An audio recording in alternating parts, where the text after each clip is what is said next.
اللي شحنه خلصان؟ مين اللي لو عطس بيطير العيال قدام؟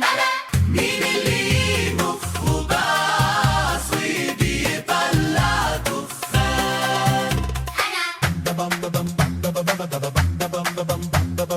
مين الليلة تقولي سمع أصدع ميها لجيران؟ مين اللي هلا نفسي في شاشة أعرض فيها وأبان؟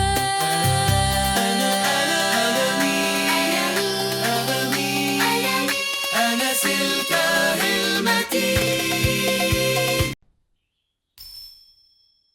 يا سلكة، افتح الباب يا سلكة لصحباتي وقدم لهم العصير والحلويات لحد اما البس. بيض وشي يا سلكة. أمرك يا ليلى هانم. جاري تفعيل وضع المضيفة الكريمة ومسح كرامة الضيوف بعناية فائقة. يا مامي، ايه ده؟ هو ده حرامي ولا عفريت؟ أهلا بالبشر المقرمشين، اتفضلوا بالدخول. ليلى هانم بتحاول تخفي ملامح وشها بالمكياج وهي هتتأخر شوية. يا مامي، ايه الكائن الفضائي اللي لابس مريالة سوبرمان ده؟ إيه دي شوية يا بشرية، أنا لست شبحا، أنا ريبورت، أنا سلكة برو 3000 المساعد الشخصي لليلى هانم والمسؤول عن غسيل المواعين، وأنا برضو اللي بقوم بمسح بلاط الشقة بكرامة المتسللين. اتفضلوا ادخلوا قبل ما البطارية بتاعتي تفصل وأعمل فيكم قفلة كهرباء. اتفضلوا اشربوا العصير المميز، على الله يتمر فيكو. ايه ده يا سلكة؟ انت بتشربنا صبار؟ ليلى قالت أدلعكم، والصبار مفيد للبشرة عشان التجاعيد الواضحة في وشك يا طن. اشربي منه ما تقلقيش.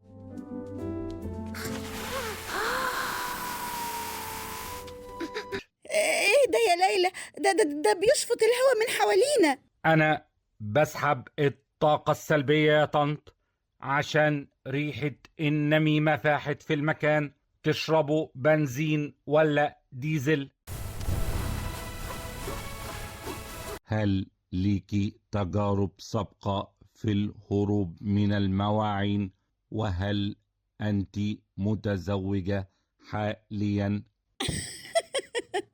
لا والله يا سلكة، لسه مستنية ابن الحلال. تم العثور على قطع غيار مناسبة لليلى. جاري استدعاء العميل عصام.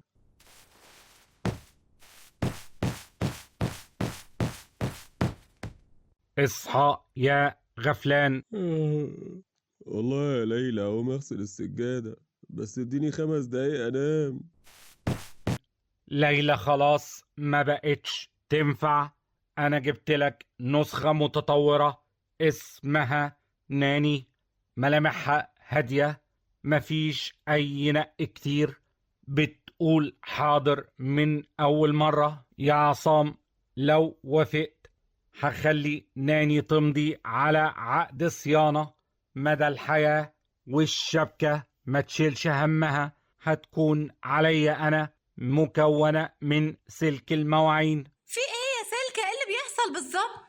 يا ليلى، الروبوت بتاعك ده خطبة إلكترونية، ده كان ناقص يسألني عن فصيلة دمي عشان يشوفني هركب على سيستم عصام ولا لأ. لو ايه يا جماعة، سلكة بيقترح نعمل جدول نبطجية بيني وبين ناني وليلى عشان هو مش ملاحق على غسيل المواعين لوحده.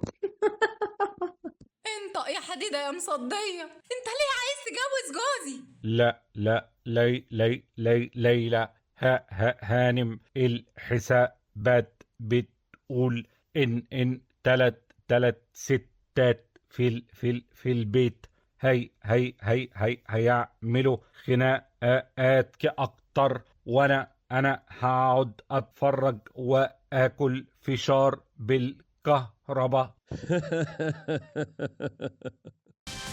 الحلقة القادمة ستكون مذهلة. أشوفك أدلعك، تندهلي أسمعك. قابلني يلا في المول